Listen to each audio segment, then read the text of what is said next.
21장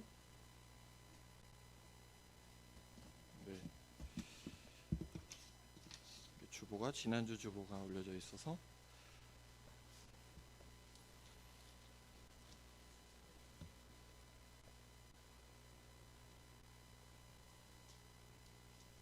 예, 21장 15절부터 19절까지의 말씀입니다. 저와 여러분이 교독해서 한 절씩 읽도록 하겠습니다. 그들이 아침을 먹은 뒤에 예수께서 시몬 베드로에게 물으셨다. 요한의 아들 시몬아, 내가 이 사람보다 나를 더 사랑하느냐? 베드로가 대답하였다. 주님, 그렇습니다. 내가 주님을 사랑하는 줄 주님께서 아십니다. 예수께서 그에게 말씀하셨다.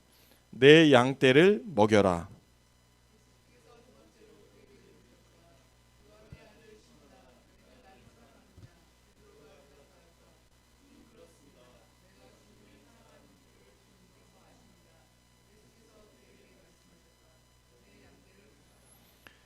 예수께서 세 번째로 물으셨다. 요한의 아들 시몬아, 내가 나를 사랑하느냐?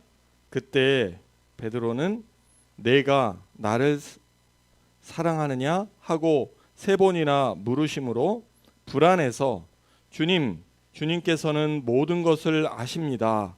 그러므로 내가 주님을 사랑하는 줄을 주님께서 아십니다. 하고 대답하였다. 예수께서 그에게 말씀하셨다. 내 양떼를 먹여라.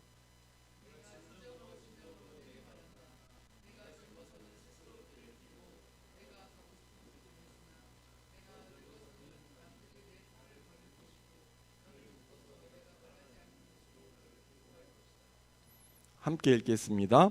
예수께서 이렇게 말씀하신 것은 베드로가 어떤 죽음으로 하나님께 영광을 돌릴 것인가를 암시하신 것이다.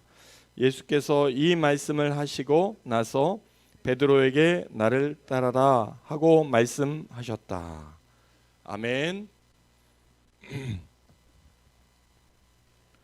예, 오늘 말씀은 아마 여러분들이 익히 또 교회를 오랫동안 다니신 분이시라면 이 말씀을 많이 들었을 겁니다. 또 신학교에 다니는 또 우리 신학생들이 우리 교회에 많은데 우리 신학교에 다니는 우리 신학생들이 가장 또 좋아하는 말씀이 이 양떼를 먹이라, 양떼를 쳐라, 이런 말씀의 소명을 가지고 그러니까 목회를 하기 위해서 또 신학교에 오고 또 가르치기 위해서 또 상담하기 위해서 또 교회 음악을 위해서 이렇게 신학교에 오게 되죠. 그런데 저는 오늘 이 말씀을 우리 원장님 오셨네요.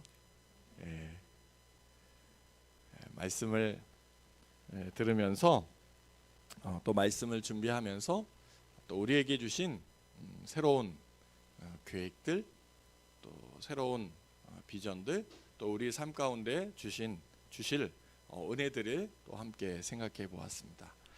우리 말씀을 또 나누기 전에 기도하고 말씀 보도록 하겠습니다.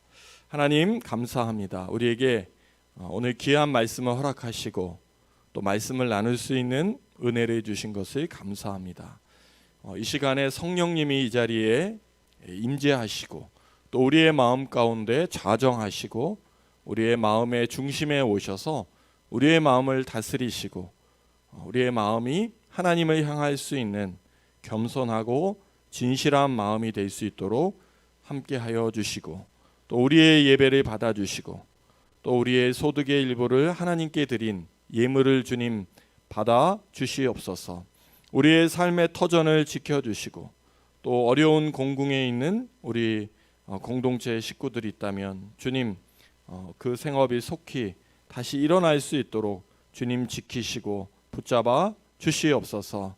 주님께서 날마다 우리에게 먹을 것과 입을 것을 주시는 것이 얼마나 감사하다는 것을 또 이런 기회를 통해서 깨닫게 하시고 우리에게 주신 건강, 우리에게 주신 물질로 인하여 더욱 하나님께 감사할 수 있는 귀한 시간이 되도록 축복하여 주시옵소서.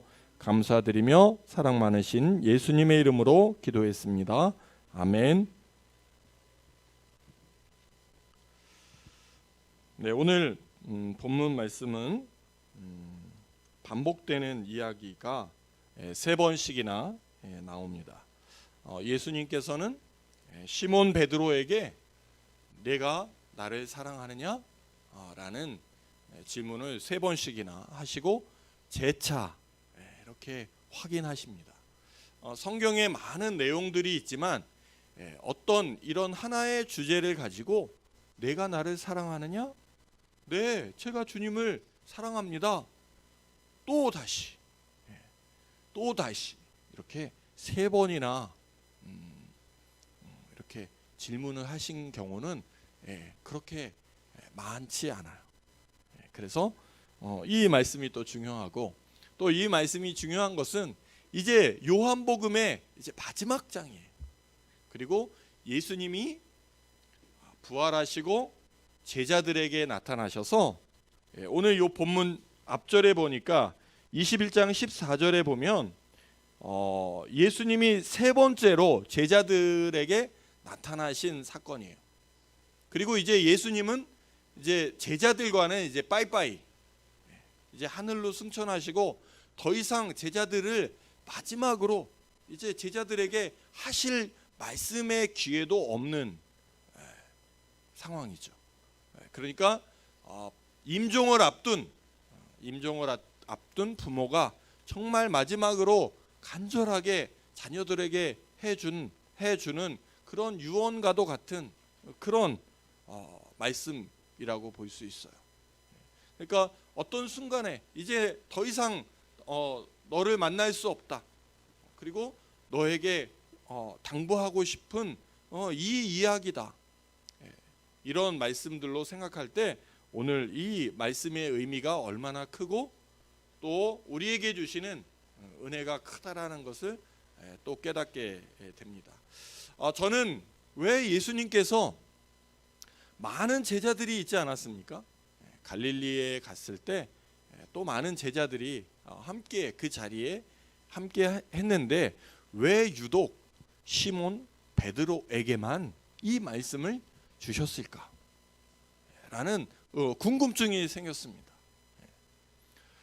시몬 베드로는 어떤 사람이었습니까?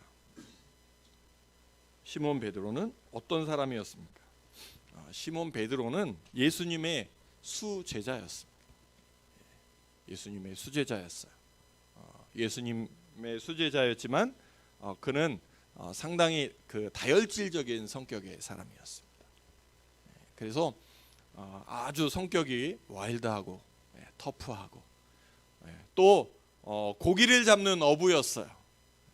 우리가 이제 우리 상훈 형제가 이제 배를 타게 되는 선장이 될 텐데 뱃사람들의 성격이 우리 상훈 형제는 아주 진짜 뭐 거의 그 뱃사람 성격은 아닌 것 같은데 굉장히 온유하고 겸손하고 이렇게 부드러운 성격의 소유자예요. 그런데 제가 섬에서 자랐잖아요. 섬에서 자랐는데 우리 섬에서 배를 좀 타고 다니는 이 뱃사람들의 성격을 보면 이 베드로가 굉장히 이렇게 그 사람의 성격과 그 생김새가 이렇게 얼굴에 그려집니다. 얼굴에 그려져요. 그래서 항상 그 파도와 바람에 이렇게 바람을 맞고 이렇게 사는 사람들이어서 얼굴은 검게 그을렀고 또 많은 힘을 써야 되는 사람들이기 때문에 먹는 것도 잘 먹고 얼굴도 약간 저처럼 이렇게 좀 퉁퉁하고 오락부락하고 그런 사람들이 이렇게 배를 많이 탔죠. 그런데 이제 베드로에게 큰 실수가 하나 있었습니다. 예수님께서 못 박히시고 십자가에 못 박히시고 사람들이 이제 내가 예수님과 한 패거리가 아니냐라고 질문했을 때 그것도 여인이 질문했을 때 나는 예수를 알지 못한다. 나는 그 사람과 관계가 없다. 너는 틀림없이 그 사람과 한패야. 네 말씨와 너의 이런 것들을 보니까 너는 예수랑 한패거리인가 분명해. 내가 너를 분명히 알고 있어. 그렇지만 그 예수를 알지 못한다고 몇 번을 부인했어요? 3번을 부인했어요. 그래서 오늘 이 3번 예수님이 베드로가 예수님을 3번을 부인했고 또 예수님은 베드로에게 내가 나를 사랑하느냐라고 3번을 이렇게 다시 재차 질문하신 이유를 우리가 알 수 있을 것 같아요. 이렇게 3번씩이나 예수님을 모른다고 부인한 사람이 바로 베드로입니다. 자, 수제자인 베드로가 예수님을 3번씩이나 부인했다. 한 번도 아니고. 이거는 굉장히 심각한 상황이라고 볼 수 있습니다. 예수님은 상당한 배신감과 아마 배반감을 느끼셨을 것 같아요. 우리가 인간관계를 경험하다 보면 나 저 사람 몰라, 나 저 사람 싫어해, 나 저 사람하고 관계없어 라고 이야기한 이야기들을 만약에 누구를 통해서 들었다고 생각해 보세요. 그 사람하고 여러분은 상종하고 싶겠어요? 안 하고 싶겠어요? 안 하고 싶을 거예요. 그렇지만 예수님이 그 상종도 하기 싫은, 인간적으로는 아마 예수님도 그런 마음이셨을 거예요. 그런 배신감, 배반감을 느끼셨을 거예요. 저 같으면 예수님이 베드로 그 갈릴리에 다시 찾아가서 베드로를 만났을 때, 야 베드로 너 일로 와봐. 야 너 소문 들어보니까 너 나를 모른다고 3번씩이나 나를 부인했다며? 아이고 내가 너 그럴 줄 알았어. 내가 분명히 너 경고했지. 네가 나를 부인할 거를 나는 이미 너를 알고 있었어. 아유 그래. 네가 뭐 내 제자라고 3년 내가 너를 3년 동안 데리고 다닌 내가 참 깜이 안 되지. 내가 너를 잘못 봤지. 인간적으로는 아마 예수님의 마음에도 그런 마음이 있으셨을 거예요. 그렇지만 예수님은 어떻게 말씀하십니까? 그 밉고 배신자 같은 그 제자들을 향해서 음식을, 빵과 물고기를 구워 놓으시고 먹어라. 그 다음에 오늘 하신 말씀은 그 음식을 다 먹고 난 다음에 말씀하신 거예요. 내가 나를 사랑하느냐? 예수님은 그 전에 어떤 관계, 어떤 사건, 어떤 배신, 어떤 이야기에 대해서 전혀 언급하지 않고 있다는 것을 우리는 굉장히 눈여겨봐야 돼요. 우리는 어때요? 우리는 서운한 거, 섭섭한 게 있으면 자 일단 이거부터 얘기하자. 딱 만나면 너 이런 말 했다며? 너 이런 일 했다며? 그러면서 어떻게 해야 돼요? 사과를 받으려고 하죠. 사과해. 너 사과하지 않으면 너랑은 인연 끝이야.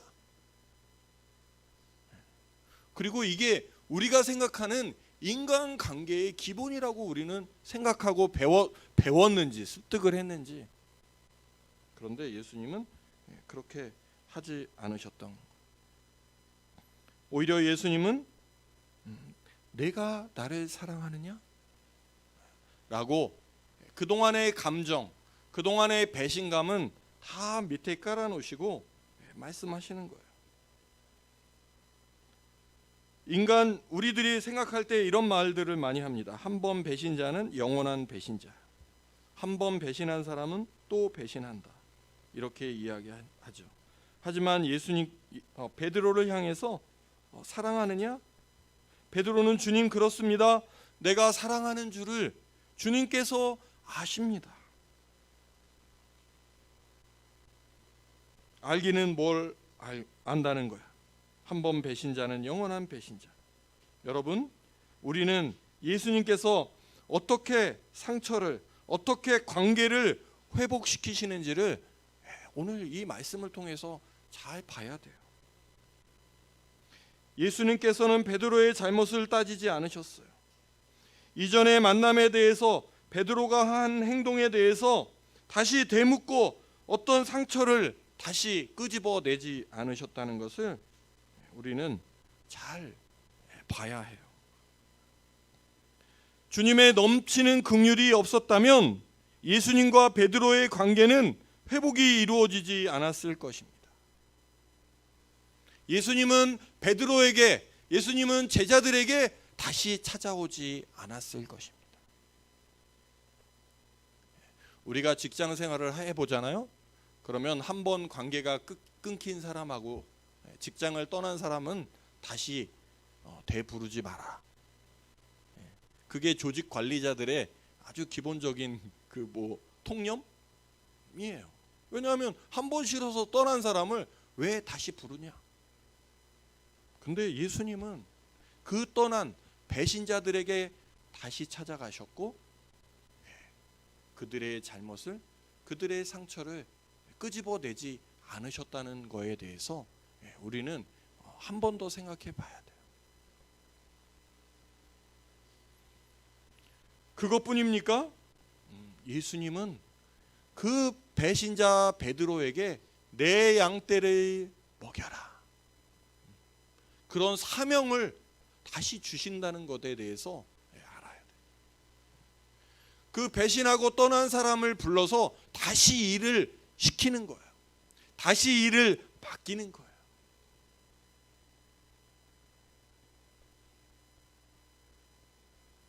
베드로는 예수님께 충성을 맹세하고 따르지만 위기 상황에는 또 예수님을 배반한 그런 경험을 가지고 있는 미약한 존재라는 사실을 보여주고 있어요. 그 베드로는 우리와 전혀 다르지 않은, 우리와 너무나도 흡사한, 또는 우리의 인격보다 더 다혈질적이고 더 급하고 예수님과 3년 동안 동고동락하면서 정말 충성스러운 제자가 되겠다고, 내가 예수를 위해서 죽겠다고 고백하고 서약하고 약속했지만 어떤 위기 상황이 왔을 때는 예수님을 나 몰라, 그리고 예수를 부인하고 도망친 그 베드로 같은 존재가 바로 우리의 모습이 아닐까? 그런 생각도 해보았습니다. 내가 나를 사랑하냐는 대답에 이제 예수님을 향한 충성의 맹세가 나오죠. 주님을 사랑하는들 주님이 아십니다. 우리는 날마다 주님을 향해서 내가 주님을 사랑합니다, 주님을 위해서 헌신하겠습니다, 나의 삶을 주님께 드리겠습니다 라고 이야기하고 다짐하지만 우리의 삶은 어떻습니까? 또 예수님을 모르는 것처럼, 예수님이 나와 함께 하시나? 예수님의 존재에 대해서 의심하는 삶을 살아가는 것이 저의 모습, 또 여러분의 모습이 아닐까 생각해 보았습니다. 예수님을 믿는 것이 나의 처신에 도움이 된다면 예수를 믿는 척하지만 우리는 또 쉽게 배신자로 돌변하는 모습을 가지고 우리는 살아가고 있습니다. 하지만 예수님께서는 낙심과 좌절감에 빠져있는 베드로를 끌어내 주신 것처럼 저와 여러분을 부르고 있다는 것이에요. 저와 여러분의 손을 다시 잡아주신다는 것입니다. 시몬의 과거를 묻지 않는 것처럼 저와 여러분의 과거를 묻지 않으신다는 것이에요. 그리고 예수님께서는 베드로에게 미래를 계시해 주셨어요. 예수님께서 베드로에게 주신 미래의 계시는 무엇입니까? 내 양떼를 먹여라, 내 양떼를 쳐라, 그리고 다시 내 양떼를 먹여라 라고 말씀하고 있는 것입니다. 베드로는 말과 행동에 주의력 결핍이 있는 사람이었어요. 베드로는 성격적으로 상당히 모나고 흠이 많은 사람이었습니다. 하지만 베드로에게 어떤 일이 있었습니까? 하늘로부터 내려온 성령님은 베드로에게 임재하셨어요. 예수님께서 3년을 양육하셨지만 베드로는 변화되지 않았습니다. 하지만 예수님께서 승천하신 후 베드로에게 임한 성령은 베드로를 놀랍게 변화시켰던 것입니다. 어설프고 겁이 많고 이기적이었던 제자들은 크게 변화되었어요. 도망자, 배신자, 그런 제자들에게 변화가 일어났습니다. 어떤 때 변화가 되었어요? 예수님이 승천하신 후 성령님이 임재하신 후에 변화가 일어난 것이에요. 또 어떻게 돼서 변화가 일어났습니까?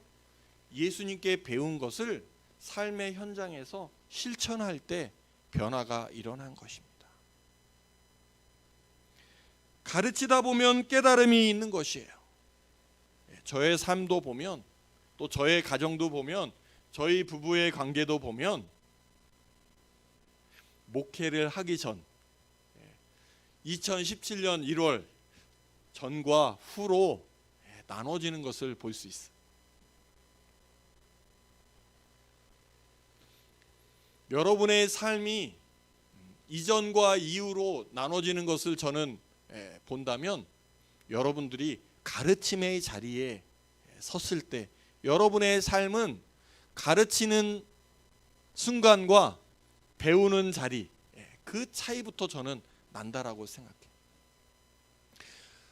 그리고 그동안 가르침을 받은 것을 실천하는 순간 여러분들의 삶은 달라진다는 것을 믿으시기 바랍니다. 제자들은 예수님과 따라다닐 때 큰 변화가 없었어요.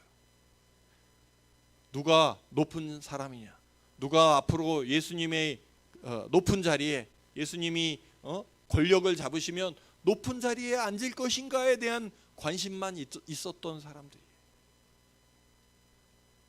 마치 우리가 예수님을 잘 믿고 또 좋은 대학을 가고 또 좋은 자리에 가서 또 좋은 사역지에 가서 존경받으면서 좋은 보수를 받으면서 내가 사역자로, 일꾼으로 일하겠다라는 꿈을 가지고 준비하고 있을지 모르겠어요. 저는 그랬어요. 내가 사회복지사로 좋은 자리에 가서 승승장구해서 관장이 돼서 하나님의 뜻을 이루어 보고 싶다. 그런데 그 자리가 하나님이 기뻐하시고 또 내 마음에 평안과 행복이 있는 자리였습니까? 그렇지 않더라고요. 여러분은 무엇에 목표를 두고 이루기 위해서, 그 일을 이루기 위해서 지금 노력하고 있는지 여러분 생각해 보세요. 내가 무엇을 위해서 내가 지금 이러한 준비의 과정을 가고 있는가? 예수님께서 베드로에게 말씀하신 것처럼 내 양떼를 치라, 내 양떼를 먹여라. 지금 이 시간 예수님께서, 성령님께서 저와 여러분에게 양떼를 먹여라, 양떼를 쳐라, 이런 말씀을 주고 계셔요. 그런데 저는 여기에서 좀 큰 오점 아니면 오해가 있어요. 왜냐하면 한국 교회가, 또 한국의 많은 목회자들이 이 양떼를 먹여라, 양떼를 치라, 이것을 너무 영적인 것으로 이 사역을 이렇게 제한하는 경향이 있어요. 그러니까 목회 정도나 해야 이 양떼를 먹이고 양떼를 치는 거라고 생각하는 경향이 있어요. 하지만 저는 오늘 이 말씀을 읽으면서 우리 한국 교회가 지금 이 지경에 빠져 있는 것은 바로 이 양떼를 먹여라, 양떼를 치라라고 하신 예수님의 사명과 비전이 너무 교회, 너무 목회에 국한시켰구나. 목회 정도나 해야 양떼를 먹이고 양떼를 치는 걸로 생각하는 거예요. 그러니까 어때요? 성도들이 은혜 받고 신앙이 막 자라나면은 나 양떼를 쳐야지, 양떼를 먹여야지, 생업은 포기하고 내버려 두고 신학교로 가는 거예요.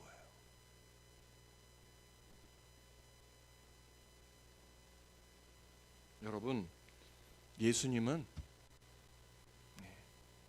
우리에게 그냥 신학교로 가라고, 그냥 교회 목회나 하라고 우리를 부르시지 않았다는 거예요.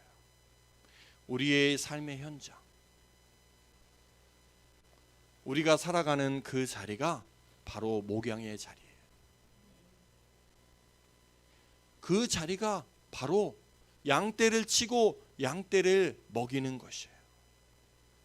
우리가 자녀를 잘 양육하는 것이, 또 조직에서 직원들을 잘 먹이고 또 다스리는 것, 그것이 바로 예수님께서 우리에게 주신 사명의 현장이라는 것을 우리가 깨달아야 돼요. 우리는 항상 이 양떼를 쳐라, 양떼를 먹이라라는 이 말씀에 대한 굉장한 열등감을 가지고 살아가요. 목회하지 않는 대부분의 성도들이 이 말씀에 대해서 열등감을 가져요. 열등감을 가져요. 목회나 해야 돼. 내가 하고 있는 생업의 자리는 이 양떼를 먹이고 양떼를 치는 일하고 무관하다고 생각해요.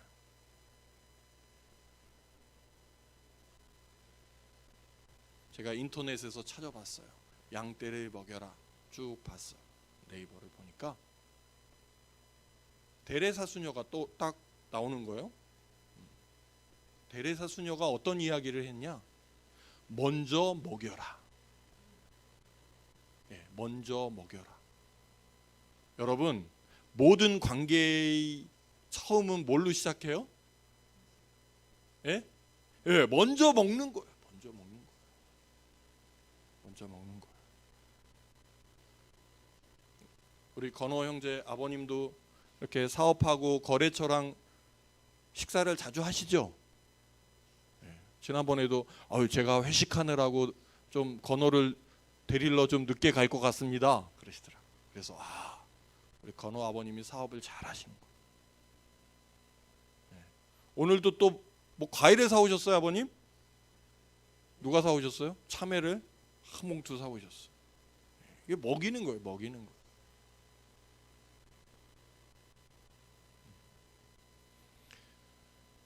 예수님은 제자들을 만나서 그동안에 어떤 일이 있었는지 묻지 않으셨어요. 그냥 빵과 생선을 구워 놓으시고 그냥 먹이셨어요. 먹이셨어요. 그리고 오늘도 가서 제자 훈련 잘해라, 복음을 전해라. 우리는 뭐 모든 민족으로 제자를 삼아 뭐 침례를 주고 뭐 막 이런 말씀은 굉장히 많이 이야기하는데 먼저 먹여라. 먼저 먹여라. 그래서 우리 가정교회는 이 먹는 걸 굉장히 중요하게 생각해요. 그래서 은생교회도 먹는 거를 아주 중요하게 생각해요. 잘 먹어야 돼요. 잘 먹어야 돼요. 잘 먹어야 돼요. 잘 먹어야 돼요. 먼저 먹여라. 여러분, 오늘 저는 두 가지 포인트를 여러분과 나누었어요. 자, 관계에서 여러분들 왜 관계가 안 됩니까? 왜 친한 사람이 헤어집니까? 왜 부모와 등지고 살아갑니까? 왜 친구와 헤어져요? 잘못을 자꾸 묻고 잘못을 끄집어내고 내가 꼭 사과를 받아야 한다라는 생각부터 갖기 때문에 관계가 안 되는 거예요. 단절이 되는 거예요. 나와 생각이 가진 사람은 상종도 하지 말아야지. 여러분, 예수님이 그러셨어요? 예수님은 정말 믿었던 수제자, 정말 저 사람 하나면 앞으로 내 사명을 다 감당해낼 것이라고 생각했던 그 베드로의 배신을 끌어안으셨어요. 받아들이셨어요. 예수님 죄송합니다. 저도 사람들이 그래요. 목사님은 아니면 또 직장 생활에도 적이 없을 것 같아요. 저보고 저 그렇게 생겼어요. 제가 적이 없을 것 같아요. 너무 편안하고 막 수도. 그런데 저도 보니까 살다 보니까 적이 생기더라고요. 적이 생겨요. 네. 제가 관장을 하는데 밑에서 그거 안 됩니다 막 그러면 완전히 짜증나는 거예요. 싫어요. 네. 그래서 막 보직도 막 자천시키고 막 사표 내 가져와 빨리 사표 가져와 막. 내가 잘못했구나. 그리고 내가 따랐던 지도자들 내 생각과 내 마인드와 이건 아니다 생각했을 때 그 조직을 떠나게 되죠. 그러면서 그 조직을 떠나는 걸로 끝나는 게 아니라 그 조직에 있었던 사람들에 대한 서운한 마음, 특히 그 리더십에 대해서 그런 서운한 마음을 갖게 되더라고요. 그래서 연락도 안 하게 되죠. 만나도 별로 할 얘기가 없고. 그 생각을 가져보니까 내가 교만했구나. 내가 저 사람보다 낫다라고 생각하는 거예요. 어느 순간에. 내가 청년 때는 내가 어느 정도 관장이 되기 전까지는 저에게는 적이 없다고 생각했어요. 다 품어주고. 기독교 목지관에 함께 일했던 문경래 지금 권사님이신데 관저동에 가정교회 다니세요. 그분도. 그러면서 이제 그 남편분하고 또 딸이 함께 와서 이야기를 하는데 그 얘기가 생각나요. 그때 부장님은 정말 그 모든 사람들을 다 이렇게 품어주셨죠. 정말 그랬던 것 같아요. 관장님부터 청소하는 또 요리하는 조리사 아줌마들까지 다 이렇게 정말 이 목양의 마음으로. 근데 제가 이제 보스가 되니까 달라지는 거예요. 마음이. 쟤는 안 돼. 쳐내야 돼. 조직에 필요 없는 사람이야. 이렇게 칼질을 하더라고요. 그리고 나랑 생각이 다른 리더들에 대해서 이렇게 등을 지게 되더라고요.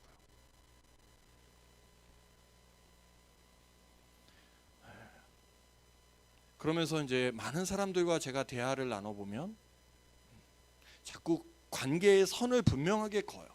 우리들은 관계에서 이건 안 돼, 이건 안 돼, 이런 사람은 안 돼, 이런 사람은 가까이 하지 말아야 돼. 또 아주 친한 사람들은 어떻게 돼요? 쟤는 뭐 때문에 나랑은 끝이야. 그러니까 너무나도 편협적인 관계의 테두리를 우리 스스로가 딱 울타리를 치고 살아가는 거예요. 근데 예수님은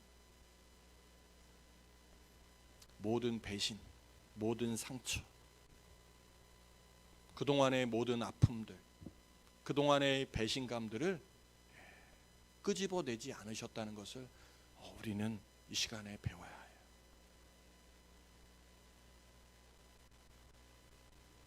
여러분의 마음속에 또는 관계 가운데 있었던 상처가 있을 거예요. 아픔이 있을 거예요. 헤어짐의 아픔이 있을 거예요. 배신의 상처가 있을 거예요. 또 내가 가장 싫어하는 친구의 스타일이 여러분들에게 떠오를 겁니다. 예수님은 우리에게 예수님의 모습을 통해서 관계의 회복을 알려주고 계세요. 만약에 예수님이 시몬 베드로를 이렇게 용서하시고 마음에 품지 않았다면 이 시대에 예수님의 복음이, 예수님의 역사가 온 인류 가운데 이렇게 전해졌겠습니까?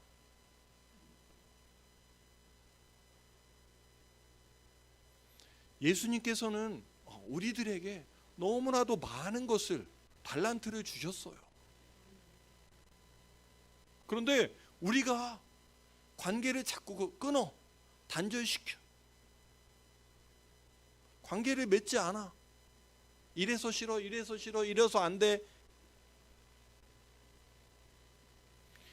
우리에게는 풍성한 사람들을 보내주셨어요. 풍성한 사람들을 붙여주시고.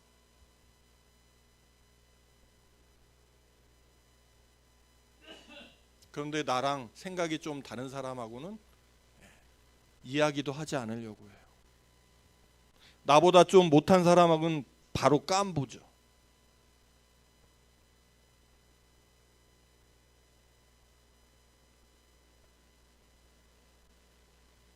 근데 예수님은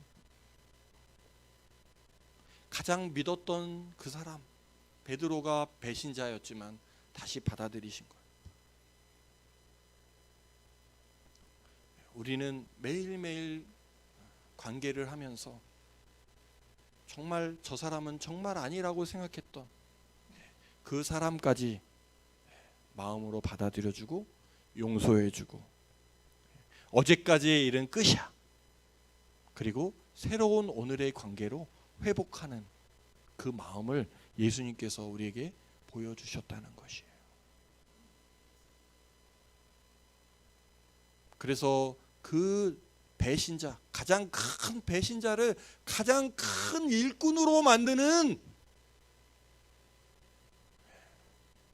탁월한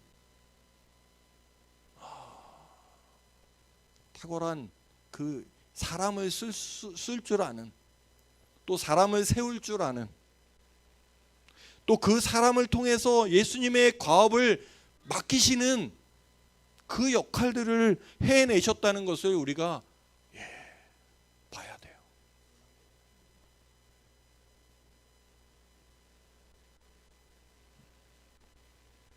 리더들이 보면 내 주변엔 사람이 없어. 사람이 없기는 왜 없겠어요? 좋은 사람들 다 내쳤잖아. 다 내보냈잖아. 예? 관계를 다 끊어냈어요. 그러니까 주변에 사람이 없지. 또 여러분 청년이죠. 청년이에요. 내가 이제 취업도 해야 되고 뭐 일도 해야 되고 앞으로 뭘 해야 되는데 내 주변에는 사람이 없는 거 없어. 왜 없어요? 여러분들이 다 쳐냈잖아요. 다 잘라냈잖아요. 다 멀리 했잖아요.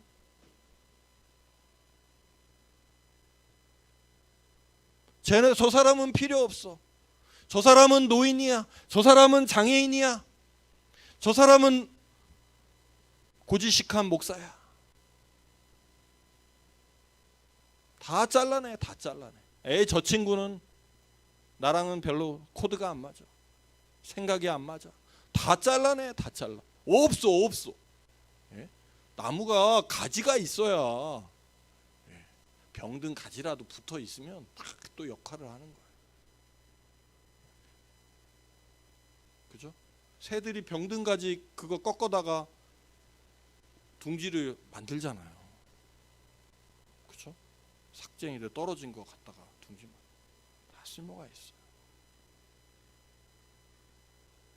나에게 도움이 되는 사람, 당장 우리 선생님 뭐 이런 사람들에게나 고개 숙이지, 조금 나랑 안 맞고 부족하다는 사람들에 대해서는 고개 숙이지 않아요. 관심이 없어요. 알려고 하지도 않아요.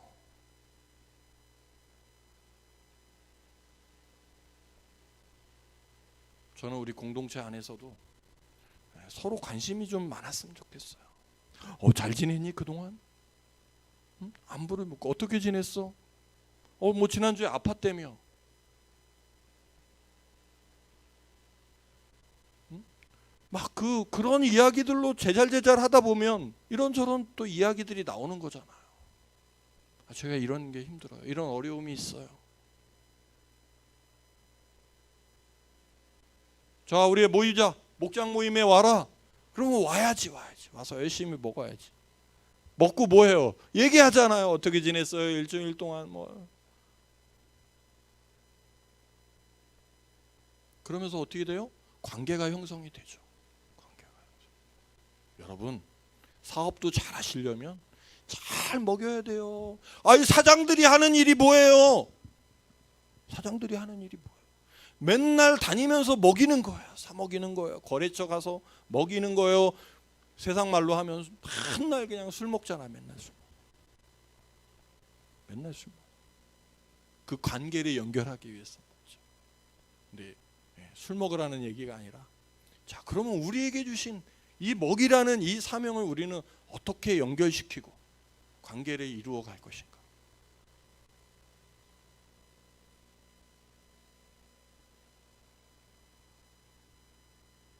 먹여라. 피드, 밥을 먹이다, 먹이를 주다, 이런 뜻이 있어요.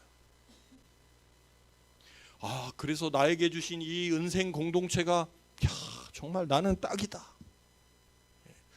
우리는 그냥 먹이는 게 이게 이래. 먹이 잘 먹여야 돼요. 잘. 공동체를 주신 거죠. 여러분들이 이제 앞으로, 그죠? 자, 가족이, 우리는 또 식구도 많잖아요.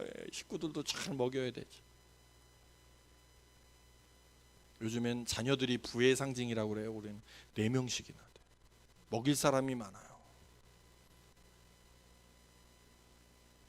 여러분들이 만약에 나중에 직장 생활을 했어, 직원들을 둬요, 그죠? 많은 사람을 먹일 수 있는 게 주님의 은혜인 줄을 믿으시기 바랍니다. 많은 거래처가 있음이 축복임을 믿으시기 바라요.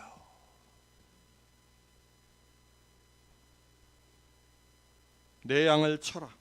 이건 keep, 영어로 keep, K-E-E-P.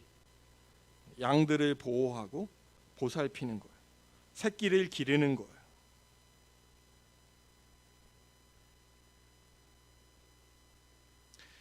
우리의 삶을 보면 다 먹이고 입히고 기르고.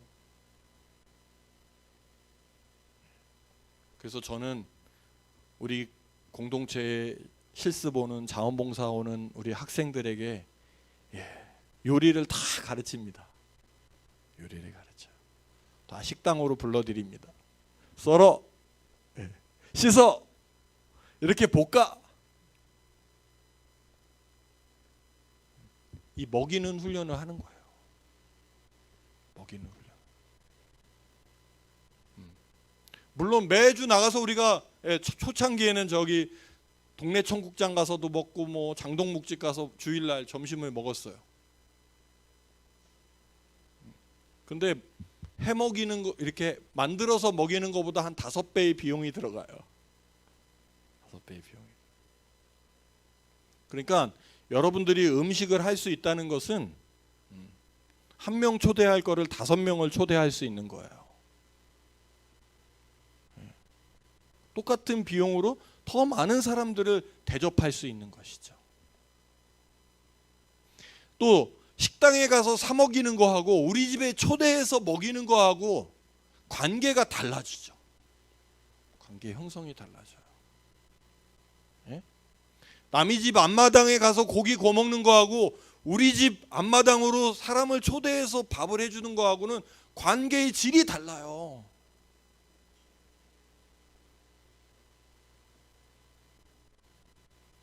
회사 돈으로 사주는 거하고 내 카드로 결제하는 거하고 또 달라요.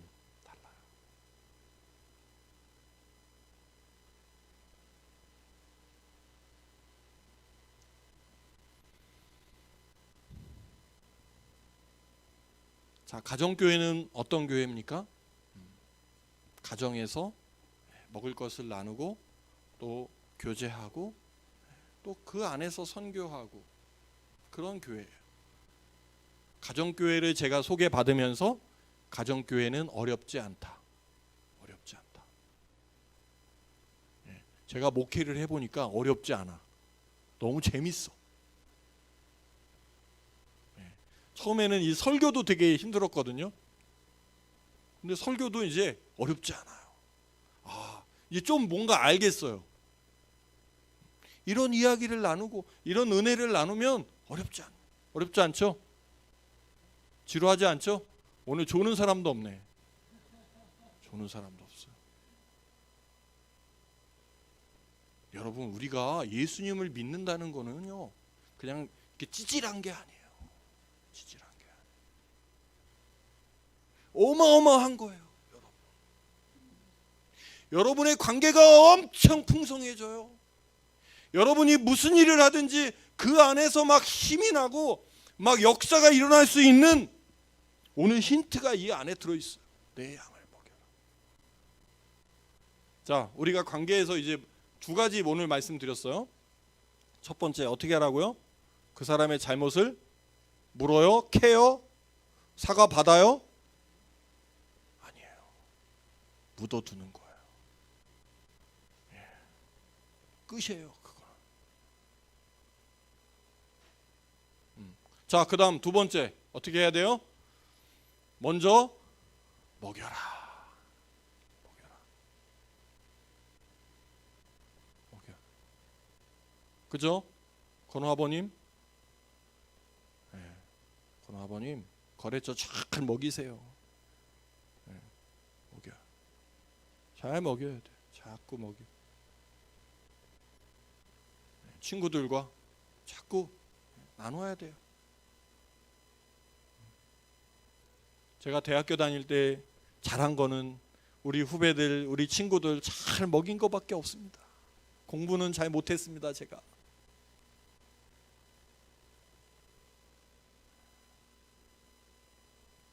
근데 그 먹인 먹인 사람들이 나중에 먹을 것을 물어다 주는 거예요. 성경의 원리는. 내가 양떼를 잘 쳐요. 양떼를 잘 먹이고 여기 양떼를 먹여라, 쳐라, 먹여라 계속 얘기하시잖아요. 그러면 내가 양떼를 먹이기만 합니까? 나중에 어떻게 해요? 양의 고기를 먹어요. 그죠? 또 양의 젖을 또 먹어요. 또 그 양을 팔아서 어떻게 해요? 자녀들 교육도 시켜요. 그러니까 예수님은 이 삶의 이 사이클을, 또 우리의 삶의 관계들을 기가 막히게 알고 계신 거예요.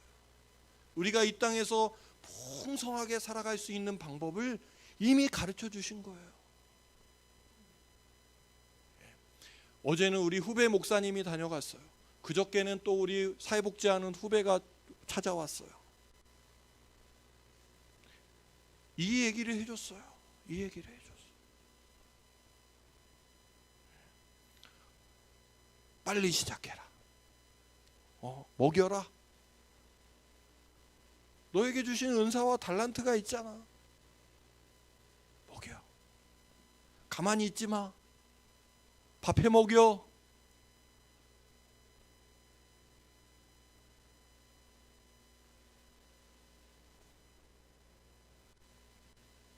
자, 여러분, 우리에게 주신 이 먹여라, 이 말씀에 대해서 여러분들, 저와 여러분들이 이제 사명으로 가지고 가는 거예요.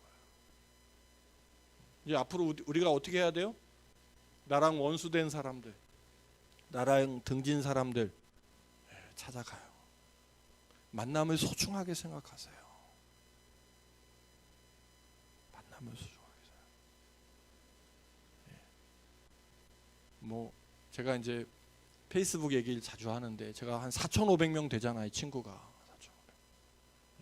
4,500명과 10년간 이렇게 교류를 이루었어요.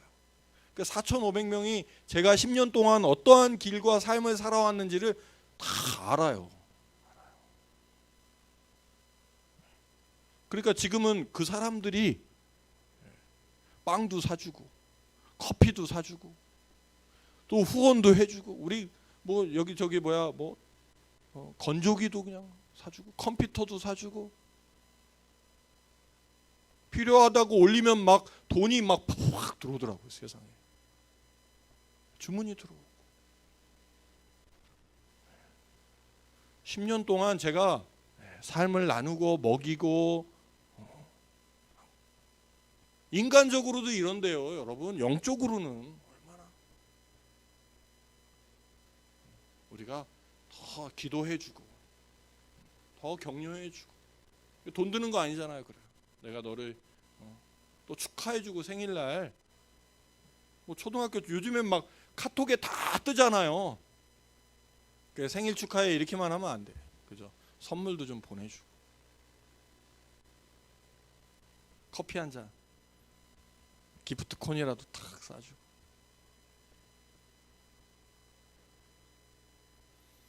보면은요 사람들이 다 관계에 굶주려 있어요. 저같이 이렇게 막 관계가 풍성하고 막 사람들을 좋아하는 사람도 때로는 마음이 좀 허전할 때가 있어요. 그러니 보편적인 사람들은 우리의 사랑과 관심에 기다리는 사람들이 있다는 거예요.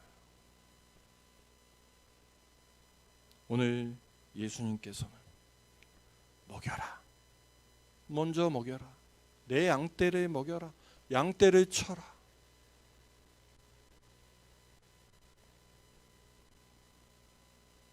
이것이 비단 목회만 국한해서 하신 말씀이 아니라는 것을 저는 깨달았을 때 힘이 났어요. 힘이 났어요. 용기가 났어요. 아, 내가 이런 삶, 이 진리를 우리 식구들하고 우리 성도들하고 나누는 게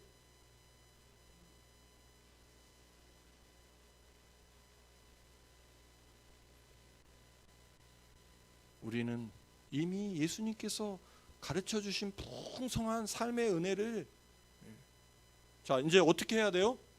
알고 있으면 안 되죠. 실천하는 거예요. 실천하는 거예요.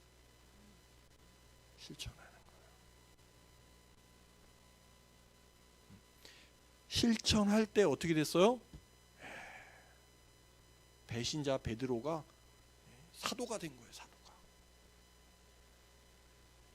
베드로는 말씀드렸죠. 성격적 장애가 있는 사람이에요. 인격적으로 모난 사람이에요. 하지만 예수님의 성령의 능력이 임하고 실천했을 때 역사가 일어난 거예요. 실천했어요. 자, 이제 어떻게 해야 돼요, 여러분들은? 이제 주변에 이제 친구들을 그냥 섬기고 안부도 묻고 전화도 하고 후배들이 한 1년에 한두 번씩 꼭꼭 전화하는 후배들이 있어요. 아유 형님 잘 계시죠? 그래 별일 없니? 아 네 그냥 목소리 듣고 싶어서 전화했어요. 너무 고맙죠. 너무 감사하죠. 네. 여러분 어떻게 사실 거예요 이제 앞으로? 그렇게 사랑을 나누고 안부를 묻고 그런 사람 한 2,000명, 3,000명만 주변에 다 여러분들 만들어 보세요. 전화번호 보고 이제 다 써. 이제 주소를 다 써놔. 야, 잘 지냈냐? 초등학교 친구, 중학교 친구, 고등학교 친구, 대학교 친구들.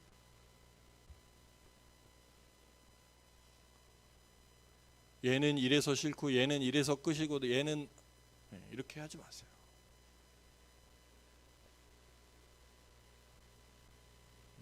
여러분을 향한 계획. 저는 너무 이게 너무 크다. 이런 풍성한 은혜 가운데 삶 가운데 여러분들이 살면 좋겠다. 그리고 그 은혜를 가지고 또 나누는 거죠. 또 나누고 더 나누고 더 많은 양을 치고 그죠? 더 많은 사람들을 내가 돕고 또 그 사람들이 주는 은혜를 가지고 또 살아가고 재밌어요? 재미없어요? 이런 삶이. 예? 여러분 매일같이 여러분들에게 상담을 요청하고 도움을 구하는 사람들이 많아지는 것이 축복이라고 여러분 믿으시기 바랍니다. 그게 은혜예요. 축복입니다. 그렇게 살아갑시다. 다 할 수 있어요. 다 할 수 있어요. 우리에게 부족한 거 있죠? 많아요. 저에게도 많죠. 그런데 성령님께서 임하시면, 성령님께서 여러분들이 성령을 어떻게 해야 돼요? 마음으로 성령님 오십시오. 문을 마음문만 열면 성령이 여러분들 가운데 임하시고 함께 일하신다고 약속하셨어요. 인생이 달라져요. 삶이 달라져요. 삶이 풍성해집니다. 믿음으로 실천하는, 믿음으로 첫 발을 내디뎌.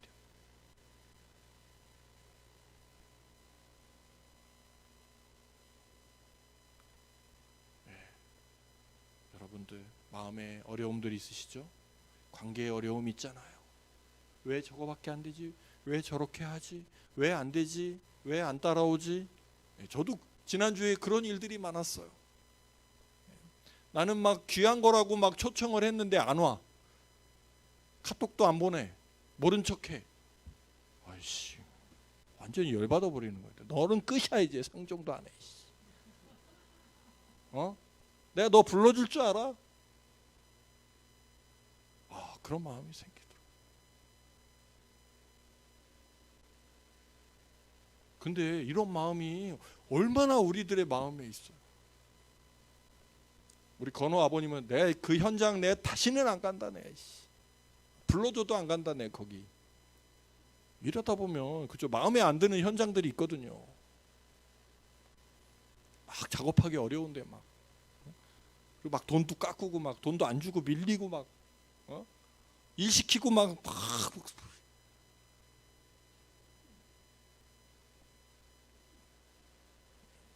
여러분 관계에 있어서 다 내 마음에 드는 사람이 어디 있어요? 없어요. 다 내 마음에 드는 사람 없습니다. 근데 그 사람들 다 잘라내면 누구랑 일할 건데? 네? 누구랑 교제할 건데?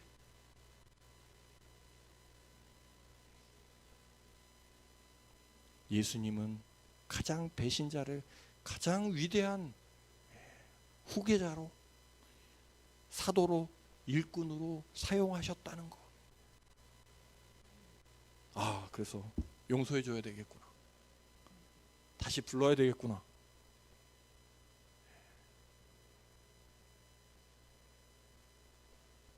그렇게 제가 마음 먹었어요. 여러분, 오늘 말씀 은혜가 됐습니까? 기도하겠습니다. 여러분 마음 가운데 한번 생각해 보세요. 그동안 여러분들이 관계에 있어서 멀리했던 사람들이 있을 거예요. 그 사람이 부모님일 수도 있어요. 또는 자녀일 수도 있고, 아내일 수도 있고,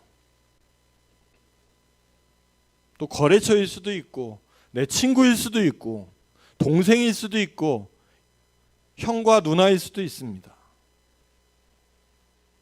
왜 없겠어요? 나를 마음 아프게 하고, 나를 서운해하게 하고. 어떻게 저럴 수가 있지? 그런데 오늘 예수님 보여주셨잖아요. 우리에게 다 용서하고, 다 생각하지 않고, 원점에서 다시 관계를 시작하셨어요. 내가 사랑하느냐? 제가 사랑하는 줄 주님 아시잖아요. 내 양을 먹여라. 내 양을 쳐라.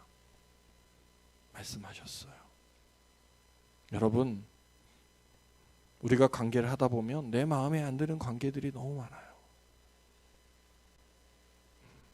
예수님께서는 저희들에게 오늘 그런 관계 회복을 가르쳐주고 계세요.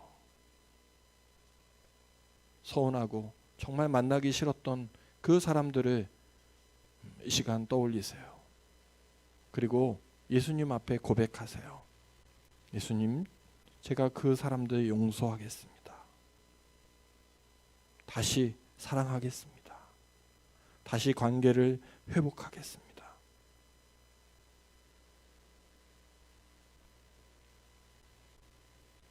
그것이 그 사람을 위한 것이 아닙니다. 바로 나를 위한 것이에요.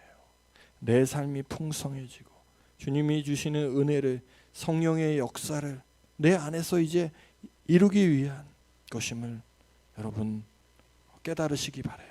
믿으시기 바랍니다. 앞으로 여러분들의 관계는 풍성해질 것입니다. 앞으로 여러분들의 친구들이 많아질 것이에요. 여러분들을 따르는 직원들이 많아질 것입니다. 여러분들과 함께 일할 동역자들이 정말 많아질 거예요. 그런 삶의 회복과 변화와 축복이 저와 여러분들의 삶에 풍성할 줄 믿습니다. 하나님, 그렇습니다. 오늘 주님께서 주신 이 시몬 베드로에게 주신 말씀, 내 양을 먹이라, 내 양을 치라, 내 양을 먹이라라고 당부하신 그 사명이 우리의 사명이 되어 우리의 삶의 현장에서 우리의 조직을, 우리의 학교를, 우리의 관계들을 먹여주고 또 치고 다시 먹이는 그 사랑의 역사와 회복이 일어날 수 있도록 주님 축복하여 주시옵소서. 주님의 말씀을 믿고 의지하며 세상으로 나아갑니다. 주님, 우리를 사용하여 주시옵소서. 이제는 우리 주 예수 그리스도의 은혜와 아버지 하나님의 극진하신 사랑과 성령님의 감화감동 역사하심이 새로운 관계의 회복과 내 양을 먹이라라고 말씀하신 그 사명의 말씀이 저와 우리 모든 우리 공동체 사역자 모든 식구들의 사명이 될 줄 믿고 나아가는 주의 백성들 머리 위에 지금부터 영원까지 함께 하시기를 간절히 축원하옵나이다. 아멘.